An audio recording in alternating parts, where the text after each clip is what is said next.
Yeah, that's me, and that kid, well, let's just say he's fine, I think.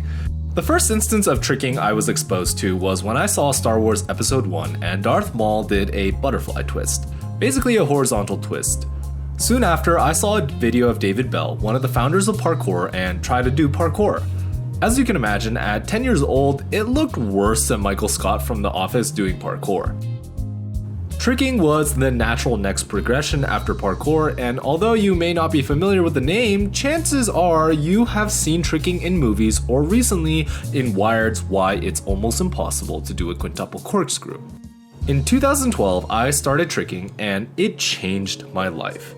Okay, but what does any of this have to do with climbing? Well, this is how tricking made me a better climber.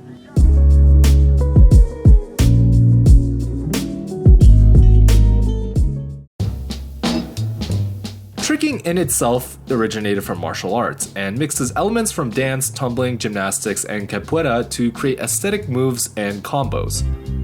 There are incredible tricking athletes that can do insane combinations of kicks, flips, and twists. And, of course, some of the best tricking athletes are 15-year-old Japanese kids who can do quad corks on command.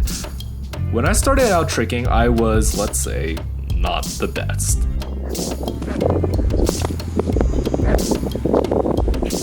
I fortunately had an amazing neighbor, Philip Fortune, who is still tricking hard to this day that I was able to train regularly with. At the end of 2014, when I started to climb, tricking was easily the biggest influence on how I climbed. Granted, when I first started, I could barely do V0, but once I gained more strength, I noticed that I drew upon tricking all the time in my climbing. The first obvious thing I used was my flexibility. Any high feet, stemming, or slab problems were the easiest for me. From tricking, I was able to build a lot of leg strength and flexibility, and it helped so much in my climbing. The second area that tricking benefited me was during dynos. I was used to jumping, and it was second nature for me to commit to jumps in order to execute tricking moves. So when it came to dynos, it was a seamless transition to use my tricking jumping abilities to make dynos. Sideways dynos were especially comfortable for me, since in tricking there are a lot of moves that require you to move sideways. I know a lot of climbers are not used to jumping sideways initially, but for me it was very natural to do so.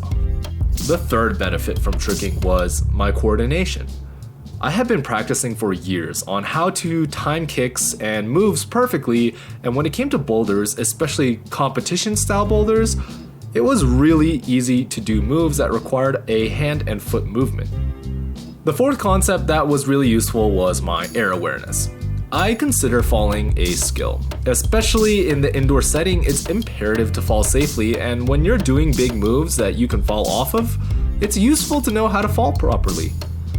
After falling so many times in tricking and conditioning my ankles, falling from high heights while doing moves that contort my body position always felt comfortable.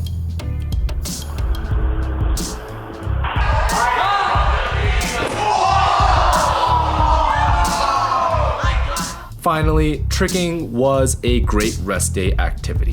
In one of my favorite Geek Climber videos, 3 muscle recovery tips you should apply today, he mentions how important recovery is.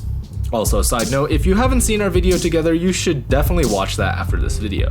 With tricking, it was a good rest day activity since it was very hip and leg intensive, but not so much upper body intensive. I would go out on off days of climbing when I needed to rest my tendons and just throw some tricks. It was a nice way to train my lower half and rest my upper half and vice versa when I was climbing. Not to mention, it gave my skin a very much needed rest. Now, if you've pieced everything together, you've probably realized that tricking is a huge influence on the style of climbing I enjoy doing and love watching.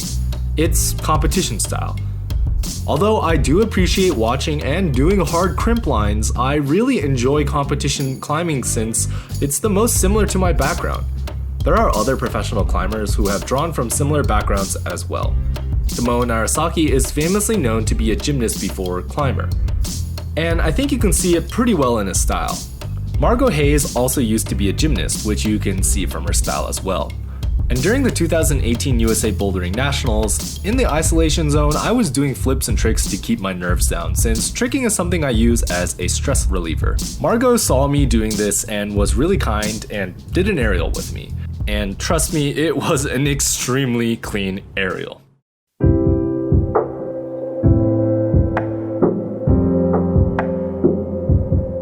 You don't have to be a tricker or gymnast to draw upon prerequisite skills to be a good climber.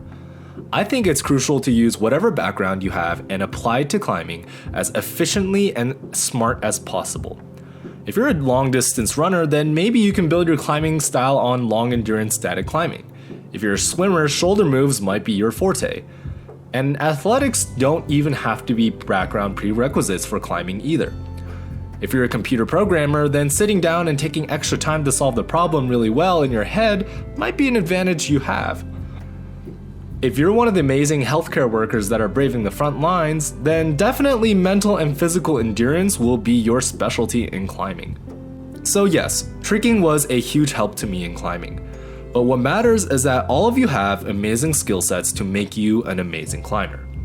So no matter what previous experience you had, there is something out there that can fit your style and you can share the feelings of elation that thousands of other climbers have experienced. Everyone has a different climbing style, and I think what's really important is being the best climber that you can be by being who you are. And with that, I leave you with one of the happiest moments of my life when I landed double cork. And always keep crushing it.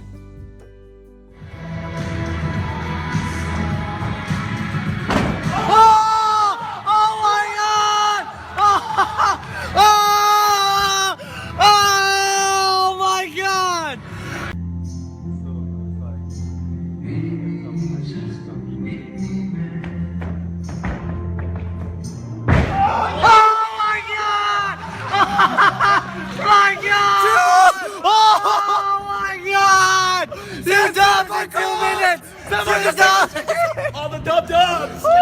He did it before you! Oh my god!